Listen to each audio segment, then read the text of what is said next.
Assalamualaikum dan selamat sejahtera. Kali ini mari kita belajar cara untuk buat image jam ni dan juga animasi pusingan jarum jam. Contohnya begini. Macam mana cara nak buat dia? Mari kita mulakan. Baik tuan-tuan dan puan-puan, kita mulakan dengan canvas yang kosong dahulu.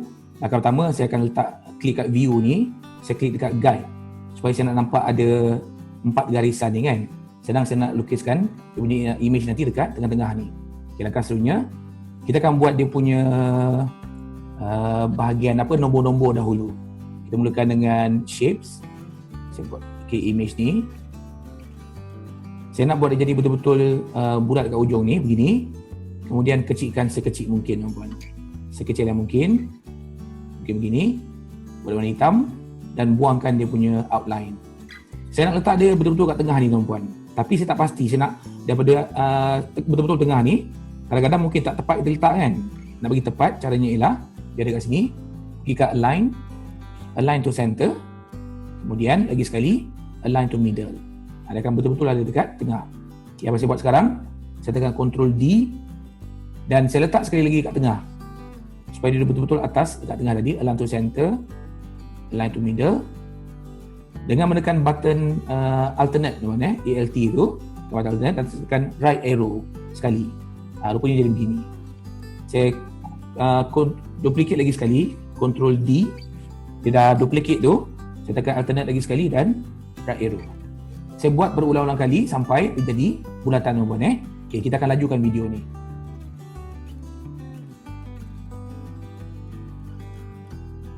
Okey, dah siap begini tuan-tuan. Apa kita buat? Kita lukiskan satu bulatan.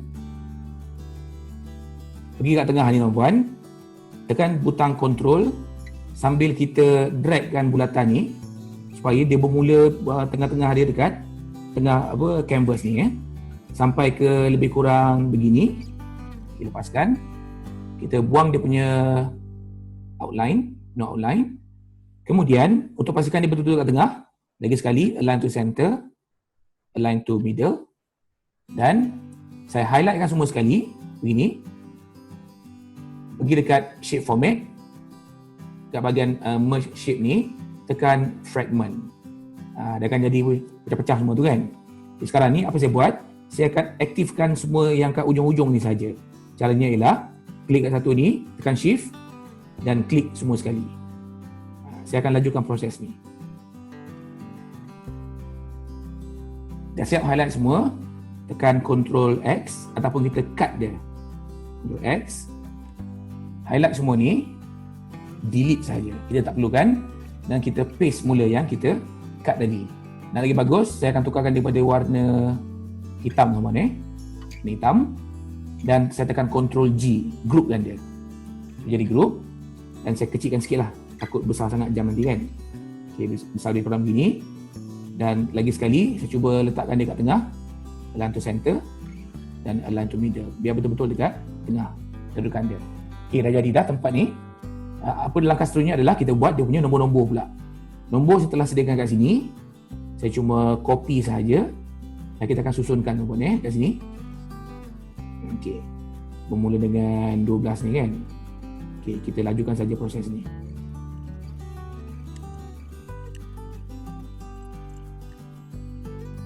Baik, dah siap tuan-tuan, kita punya nombor-nombor untuk jam kita. Langkah seterusnya adalah kita buat dia punya jarum pula.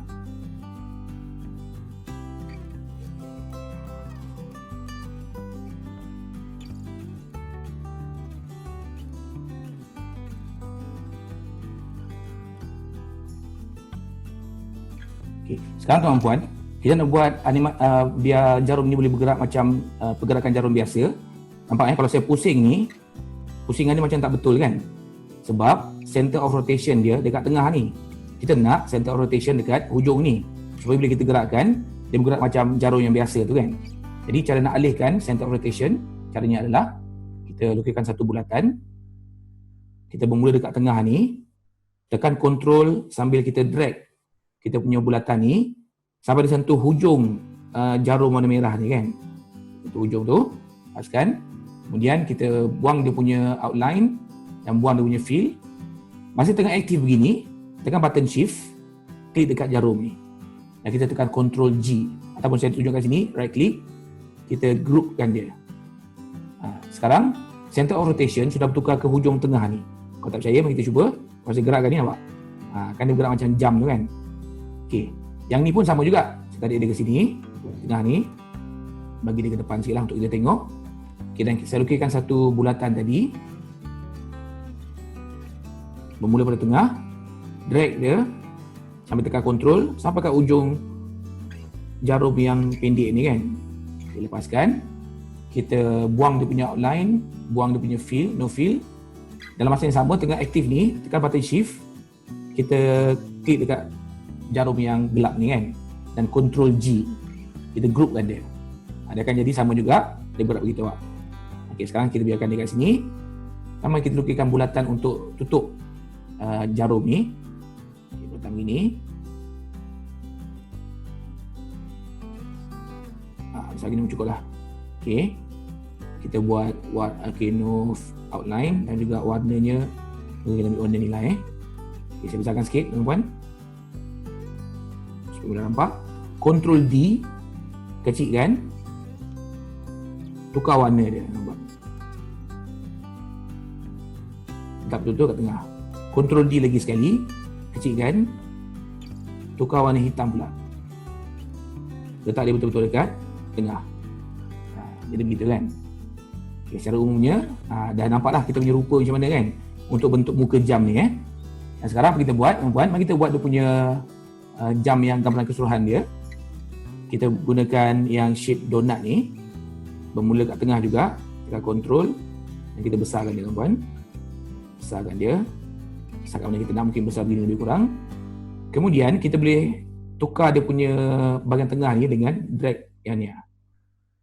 Setakat mana kita nak, mungkin sampai sini Okey, buangkan dia punya outline.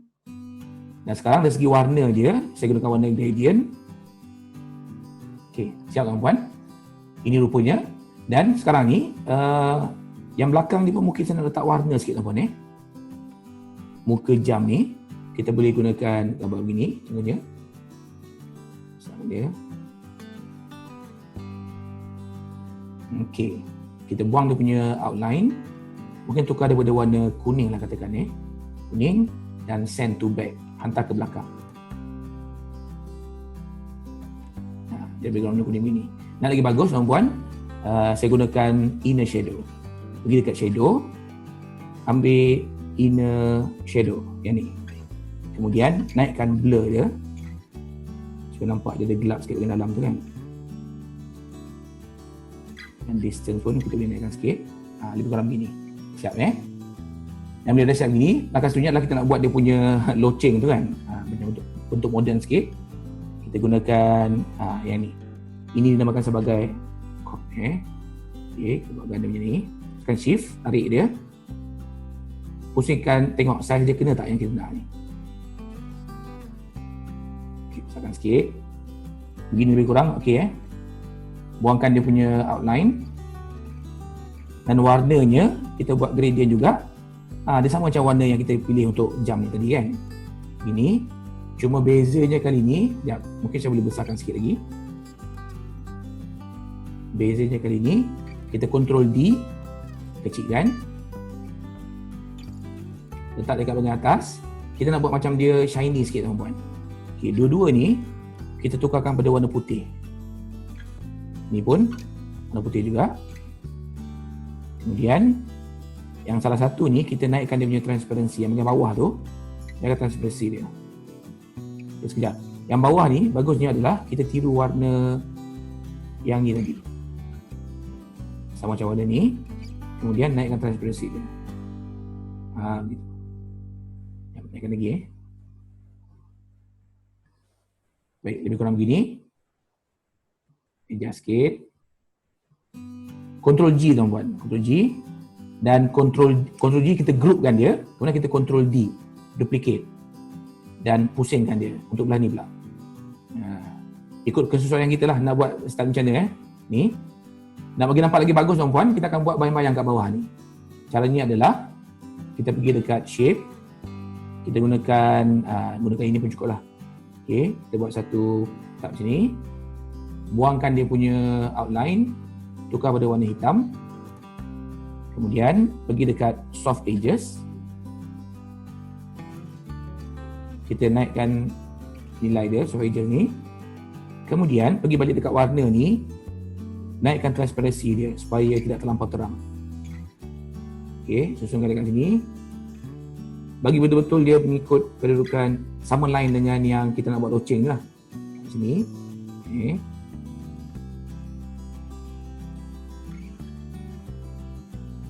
Okey, saya besarkan sikit. Kemudian kita klik kat sini, kita bring to front supaya dia ada kat depan.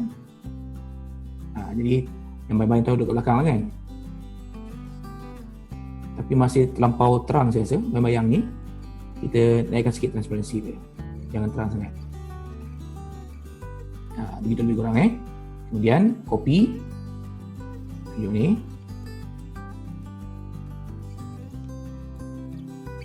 Kita gunakan teknik yang sama tadi. Klik kat sini, bring to front. Bawa ke depan. Kita masih boleh adjust tuan-tuan bayang-bayang ni macam mana. Mungkin rasa macam tak kena, kita adjust sikit. Biar nampak dia kena lah. Lebih kurang begitu tuan-tuan Oh, dia punya kaki pula tuan-tuan. Kat sini satu, Ctrl D, kat sini satu. Kemudian klik dua-dua ni, send to back, hantarkan dia ke belakang. Range, send to back. Dan kat sini kita boleh adjust lah. Tengok mana sesuai, mungkin kat sini ke, Dan akhir sekali apa kita buat? Mungkin kita nak kena letakkan sikit bayang lah kat belakang tu kan. Buat lagi sekali bulatan, tuan-tuan. Tak payah bulatan lah saya kot. Kita buat petak pun boleh kat sini sebenarnya Dia punya ni. Okey, buat macam ni je. Lebih kurang. Kemudian buangkan outline dia. Warna hitam. Soft edges, tuan-tuan. Soft edges. Dan kita naikkan sikit transparansi dia. Jangan terang sangat. Okey, letak kat sini. Yang ni macam try and error juga tuan-tuan kena cuba. Tengok jadi tidak. Dan kita hantarkan dia ke belakang, send to back. Adalah rupa sikit kan. Okey, tuan-tuan, secara asasnya kita dah siap dah rupa kita punya jam yang kita nak ni. Begini lebih kurang kan. Dan lagi bagus, apa kata, kita tukar warna background dia. Warna background ni, select background, kita tukar kepada warna yang ni. So nampak lebih cantik lah kan rupanya. Begini. Mari kita tengok sekarang macam mana cara nak buat pusingan jam tu menggunakan animasi. Okey, ini caranya tuan-tuan. Kita pergi dekat jarum yang panjang dahulu, jarum yang pendek dahulu tuan-tuan. Pendek. Pergi dekat animation. Kita akan gunakan spin. Dia akan berpusing begitu kan. Jadi, pusingan tu, satu pusingan tu tuan-tuan, kita pergi dekat animation pane. Dekat ni. Kita nak dia berpusing selama 59 saat. 1 minit lah satu pusingan tu Kita tekan sini 59, enter. Okey, begitu. Kemudian klik dekat yang button merah ni pula, jarum yang panjang, spin juga, tuan-tuan. Spin juga. Okey. Okey, untuk jarum yang panjang tuan-tuan, cara nak letakkan dia punya jumlah masa dia adalah kita bahagi 59 bahagi dengan 12. Sebab dalam masa 1 minit nanti kita nak dia berpusing 12 kali. Kat sini. Ibaratnya macam 12 jam lah pergerakan jam ni kan. Jadi bila kita bahagi tuan-puan, kalau saya bahagi 59 bahagi 12, kita dapat 4.91 lebih kurang Jadi kita ambillah 4.91. Kat sini saya letakkan kat sini 4.91. Okey, 4.91. Enter. Ya tuan-puan, kalau kita preview, sekejap, dan kita masih buat dia with previous, gerak serentak dengan yang jarum pendek tadi. Dan kalau saya klik dia akan bergerak serentak tuan-puan. Begitu rupanya nampak. Dan sekarang kita kena adjust lagi supaya dia bergerak sampai kita habis klik slide ni kan. Pergi dekat timing dia. Ni, pergi dekat until end of slide. Yang atas ni pun sama juga. Until end of slide. Dah siap tuan-puan Jadi kalau saya klik slideshow begini, tuan-puan, bila kita klik dia akan bergerak terus begini sampai kita klik slide yang seterusnya. Kita boleh biarkan dia begini tuan-puan. Mungkin kita gunakan semasa kalau dalam training contohnya, kita punya audience tengah buat kerja, kita pasang benda ni sebagai animasi kan. Kita boleh setkan masa dia, exactly berapa minit kita nak. Kita boleh teruskan lagi lah. Yang penting cuba dulu tuan-puan. Semoga video ini membantu. Jangan lupa klik subscribe tuan-puan dan tengok lagi video-video lain tentang cara penggunaan PowerPoint slide yang lebih berkesan dan lebih profesional. Terima kasih tuan-puan. Subscribe Cikgu PowerPoint.